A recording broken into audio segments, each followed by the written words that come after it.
Hello दोस्तों, मेरे blog में आपका स्वागत है। तो मैं रात में सोया था तो लगभग लेट से ही सोया था। तो फिर मैं सुबह जल्दी उठ गया क्योंकि मुझे दुकान की रंगाई और पुताई करनी थी। तो रात में मैं और भैया मिलके प्राइमर का काम कंप्लीट किए थे क्योंकि बढ़ई मिस्त्री जी ने थोड़ा सा लेट कर दिया था काम में, तो शाम तक काम चला था।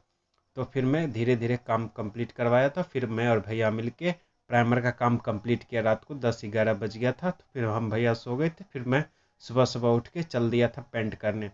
तो फिर मैं एक डब्बे में पेंट डाल के एक टेबल लगा के ऊपर चढ़ गया था। तो फिर मैं धीरे धीरे करके एक रॉ को पूरा कंप्लीट कर दिया था। तो फिर मैं नीचे उतर के कुर्सी लगा के बैठ गया था। और फिर मैं धीरे धीरे दूसरा वाला रॉ करने लगा था। फिर मैं धीरे धीरे करने लगा। फिर हाथ भी थोड़ा दर्द करने लगा था, फिर भी मैं करने लगा। फिर देखिए मैं कैसे कर रहा हूँ पेंट। एक नीचे फिर मैंने कैमरा रख दिया था कि रिकॉर्डिंग थोड़ा करके देखते हैं। फिर मैं रिकॉर्डिंग कर रहा था। फिर मैं उधर से भैया का आने का आवाज़ भी सुना था।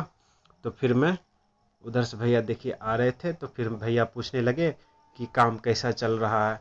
फिर मैंने बोला ठीक ही चल रहा है। तो फिर भैया इधर उधर देखने लगे काम की कैसा है। फिर भैया बोले ठीक ठाक ही चल रहा है, चलो कोई बात नहीं। फिर ये बोले कि मालिक की तरह कुर्सी पर बैठ के क्या कर रहा है, चल नीचे बैठ और काम कर। फिर मैं भी कुछ नहीं बोला। फिर मैं नीचे बैठ के काम करने लगा।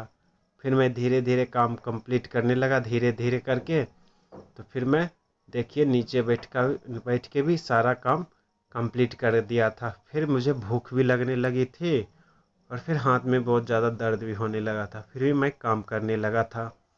फिर मैं काम करते करते गया। फिर देखिए लास्ट का एक रॉ बच गया था।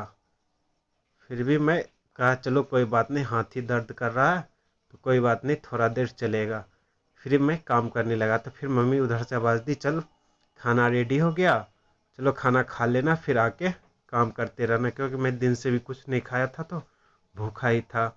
फिर मैं घर गया, हाथ मुँह धो के तो देखा मम्मी थाली में खाना लेके बैठे हुए थे, क्योंकि मैं चावल दाल सब्जी मम्मी बनाए थे। तो फिर मैं वही खाने लगा। फिर मम्मी मैंने बोला कि चलो जाओ मम्मी जाइए कुछ छान वान के लाइए। फिर मम्मी जानते ही कितना दयालु होते हैं। फिर उन्होंने पापड़ वापड़ छान के लाया। तो फिर मैं सारा खाना खा के कंप्लीट कर दिया था। देखिए फिर थोड़ा सा बच गया था तो फिर पापड़ वापड़ आया था। जब मैं आधा से ज़्यादा खा गया था तो फिर मम्मी छान के पापड़ वापड़ ला के दी थी। तो फिर देखिए खाना खा के मैं थोड़ा सा जो कम कम बचा हुआ था तो फिर मैं वो धीरे धीरे जाके कंप्लीट कर दिया था। फिर मैं बीट भी रेड कलर से रंग दिया था। देखिए कैसा लग रहा है। अब मैं किस चीज़ का दुकान खोलने वाला हूँ, आप ही थोड़ा गेस करके बताइए। फिर मैं नहाने धोने चल गया। फिर नहा धो के रेडी हो गया। Thank you.